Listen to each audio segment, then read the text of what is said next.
I guess the things that always stood out for me was just the people and getting to meet the different people that were part of the society.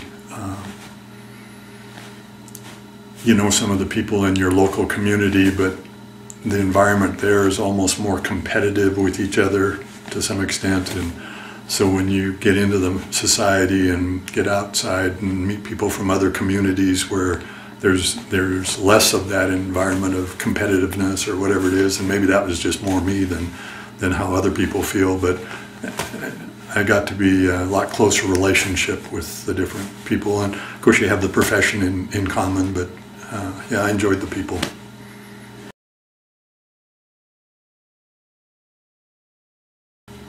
I just went to renew my membership with the American Institute, and they told me I didn't have to pay dues anymore, and that's 40 years. So when I first came out of school, I didn't pass my exam immediately out of school, so it was 3 or 4 or 5 years after that I finished up the CPA exam, and so I practiced for 45 years, and so 40 years I was with the Montana Society, or a member of the Montana Society.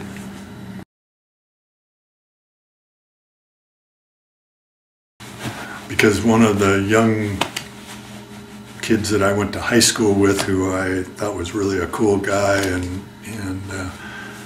said that he was going to be a CPA, and I said, well, what is that? And he explained to me what it was, and I thought, well, I ought to become one of those. That's true. That's kind of, you know, that kind of got me off into taking the CPA courses and all that sort of thing.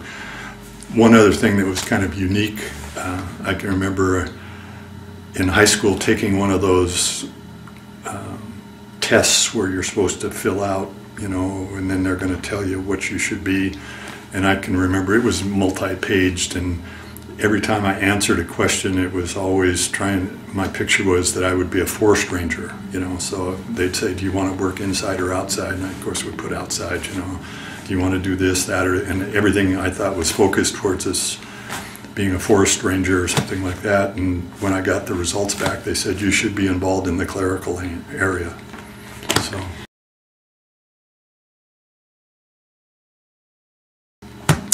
Jack Kempner.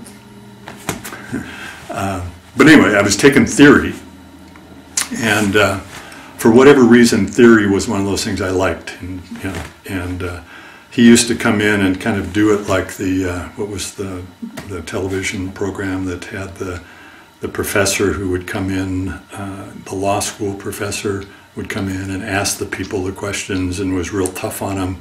There's a name for the paper chase. And anyway, it was kind of like that. He would come in and he would try to catch people who weren't prepared. And he walked in the door one day, and I had the book open because I had studied real hard for it, but I was trying to recall one thing, and so I'm kind of going through it as he walks by, and he looks at me as he walks by.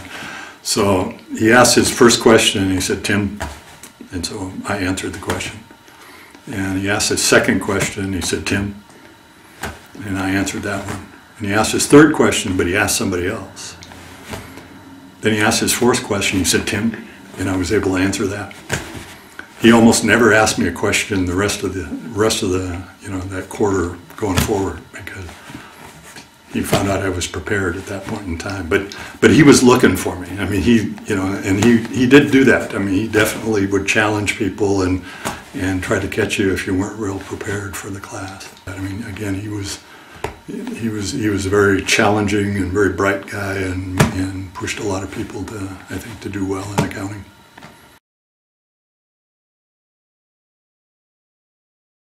You know, Jack Dobbins was definitely had a great influence on me, because I worked together with him for at least 20 years or more. And Jack was a uniquely talented gentleman, a great sense of humor, and really a funny character, and can still remember a lot of the experiences I had with him and a lot of the stories he told. Yeah.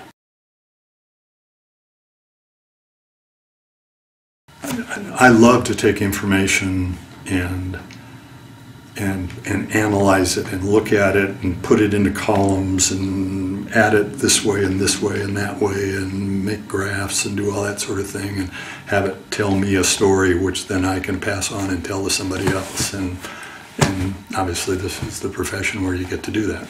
You know, you take data, try to turn it into something meaningful for yourself, which you then also can make it meaningful to other people who are the ones who own the business or whatever. And that's what I love to do in the business, in the accounting, and that's what I'm going to miss.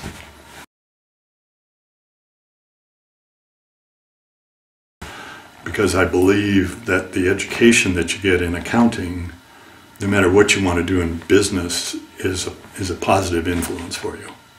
You know,